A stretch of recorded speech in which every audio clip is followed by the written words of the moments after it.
हर हर महादेव। दोस्तों, शिव और सती की प्रेम कथा। दक्ष प्रजापति की सभी पुत्रियां गुणवती थीं, फिर भी दक्ष के मन में संतोष नहीं था।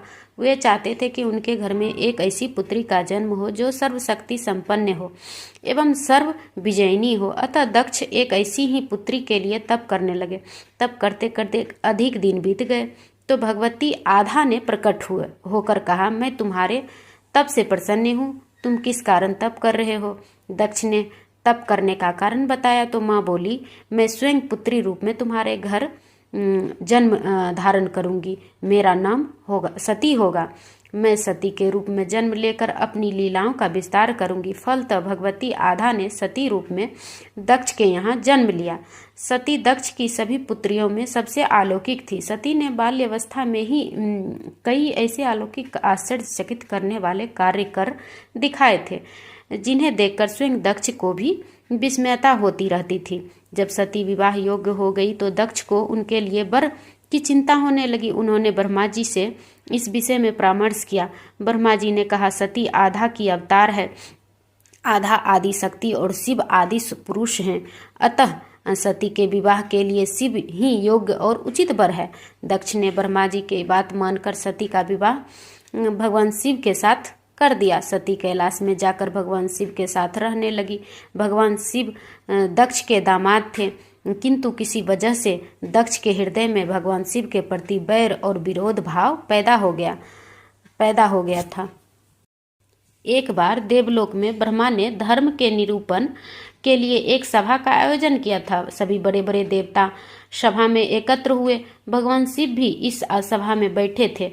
सभा मंडल में दक्ष का आगमन हुआ। दक्ष के आगमन पर सभी देवता उठकर खड़े हो गए, पर भगवान शिव खड़े नहीं हुए। उन्होंने दक्ष को प्रणाम भी नहीं किया। फलतः दक्ष ने अपमान का अनुभव किया। केवल यही नहीं, उनके हृदय में भगवान शिव के प्रति ईर्ष्या की आग जल उठी।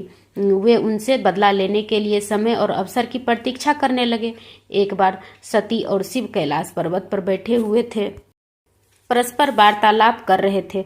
उसी समय आकाश मार्ग से कई विमान कनखल की ओर जाते हुए दिखाई पड़े। सती ने विमानों को दिखकर भगवान शिव से पूछा, प्रभु, ये सभी विमान किसके हैं और कहाँ जा रहे हैं? भगवान शंकर ने उत्तर दिया, आपके पिता ने बड़े यज्ञ का आयोजन किया है। समस्त देवता और देवांगनाएं इन विमानों में बैठकर उसी यज्ञ में सम्मिलित होने के लिए जा रहे हैं। इस पर सती ने दूसरा प्रश्न किया, क्या मेरे पिता ने आपको यज्ञ में सम्मिलित होने के लिए नहीं बुलाया? भगवान शंकर ने उत्तर दिया, आपके पिता मुझसे बैर रखते हैं, फिर वे मुझे क्यों बुलाने लगेंगे? सती मन ही मन सोचने लगी, फिर बोली, यज्ञ के इस अवसर पर अवश्य मेरी सभी बहनें आई होगी। उनसे मिले हुए बहुत दिन हो गए हैं। यदि आपकी अनुमति हो तो मैं भी अपने पिता के घर जाना चाहती हूँ। यज्ञ में सम्मिलित हो लूंगी और बहनों से भी मिलने का सुअवसर मिलेगा।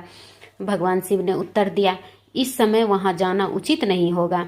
आपके पिता मुझसे बैर रखते हैं। हो सकता है वे आपका भी अपमान करें। बिना बुलाए किसी के घर नहीं जाना चाहिए। इस पर सती ने प्रश्न किया, ऐसा क्यों? भगवान शिव ने उत्तर दिया, विवाहिता लड़की को बिना बुलाए पिता के घर नहीं जाना चाहिए, क्योंकि विवाह हो जाने पर लड़की अपने पति की हो जाती है। पिता के घर से उसका संबंध टूट जाता है। लेकिन सती पीहर जाने के लिए हठ करती रही, अपनी बात बार बार दोहराती रही। उनकी इच्छा देखकर भगवान शिव ने पीहर जाने की अनुमति दे दी। उनके साथ अपना एक गण भी साथ में भेज दिया। उस गण का नाम वीरभद्र था। सती वीरभद्र के साथ अपने पिता के घर गई। घर में सती से किसी ने भी प्रेम पूर्वक वार्तालाप नहीं किया। दक्ष ने उन्हें देखकर कहा, तुम क्या यहाँ मेरा अपमान करने आई हो? अपनी बहनों को तो देखो, वे किस प्रकार भांति भांति के अलंकारों और सुंदर वस्त्रों से सुसज्जित है। तुम्हारे शरीर पर मात्र बाघंबर है। तुम्हारा पति शमशानवासी और भूतों का नायक है। वह तुम्हें बाघंबर छोड़कर और पहना ही क्या सकता है? दक्ष के कथन से सती के हृदय में पश्चाताप का सागर उमड़ पड़ा। वे सोचने लगी कि यहाँ आकर अच्छा नहीं किया मैंने। भगवान ठीक ही कह रहे थे, बिना बुलाए पिता के घर भी नहीं जाना चाहिए, पर अब आ ही गए हैं तो क्या होगा? पिता के कटु और अपमानजनक शब्द सुनकर भी सती मौन रही। वे उस यज्ञ मंडल में गई जहाँ सभी देवता और ऋषि मुनि बैठे थे तथा यज्ञ कुंड में धू धू करती जलती हुई अग्नि में आहुतियाँ डाली जा रही थी। सती के यज्ञ मंडप में सभी देवताओं के तो भाग दिखे, किंतु भगवान शिव का भाग नहीं दिखा। वे भगवान शिव का भाग न देखकर अपने पिता से बोली, पितृश्रेष्ठ, यज्ञ में तो सबके भाग दिखाई पड़ रहे हैं, किंतु कैलाशपति का भाग नहीं है। आपने उनका भाग क्यों नहीं रखा? दक्ष ने गर्व से उत्तर दिया, मैं तुम्हारे पति शिव को देवता नहीं समझता हूँ। वह तो भूतों का स्वामी, नग्न रहने वाला और हड्डियों की माला धारण करने वाला है। वह देवताओं की पंक्ति में बैठने योग्य नहीं है। उसे कौन भाग देगा? सती के नेत्र लाल हो उठे। उनका मुखमंडल प्रलय के सूर्य की भांति तेजोदीप हो उठा। उन्होंने पीरा से तिल मिलाते हुए कहा, ओह, मैं इन शब्दों को कैसे सुन रही हूँ, मुझे धिक्कार है। देवताओं, तुम्हें ही भी धिक्कार है। तुम भी उन कैलाशपति के लिए इन शब्दों को कैसे सुन रहे हो, जो मंगल के प्रतीक हैं और जो क्षण मात्र में संपूर्ण सृष्टि को नष्ट करने की शक्ति रखते हैं। वे मेरे स्वामी हैं। नारी के लिए उसका पति ही स्वर्ग होता है। जो नारी अपने पति के लिए अपमानजनक शब्दों को सुनती है, उसे नरक में जाना पड़ता है। पृथ्वी सुनो, आकाश सुनो और देवताओं तुम भी सुनो। मेरे पिता ने मेरे स्वामी का अपमान किया है। मैं अब एक क्षण भी जीवित रहना नहीं चाहती। सती अपने कथन को समाप्त करती हुई यज्ञ कुंड में कूद पड़ी। जलती हुई आहुतियों के साथ उनका शरीर भी जलने लगा। यज्ञ मंडप में खलबली पैदा हो गई। हाहाकार मच गया। देवता उठकर खड़े हो गए। वीरभद्र क्रोध से कांप उठे। हुए उछल उछल कर यज्ञ का विध्वंस करने लगे। यज्ञ मंडप में भगदड़ मच गई।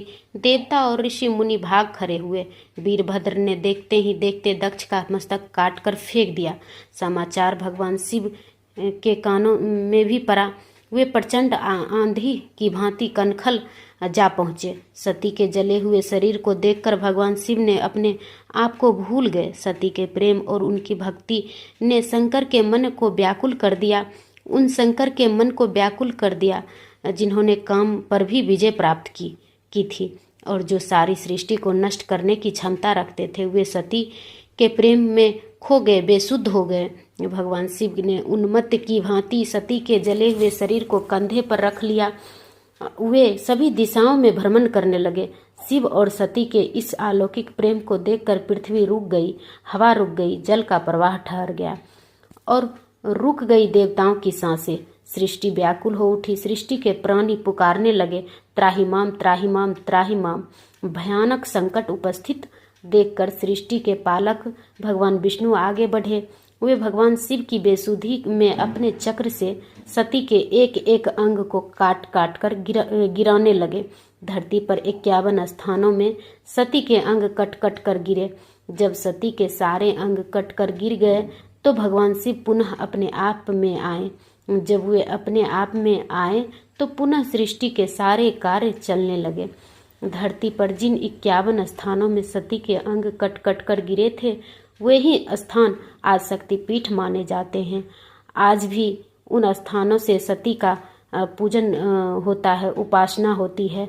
धन्य था शिव और सती का प्रेम। शिव और सती के प्रेम में उन्हें अमर और वंदनीय बना दिया।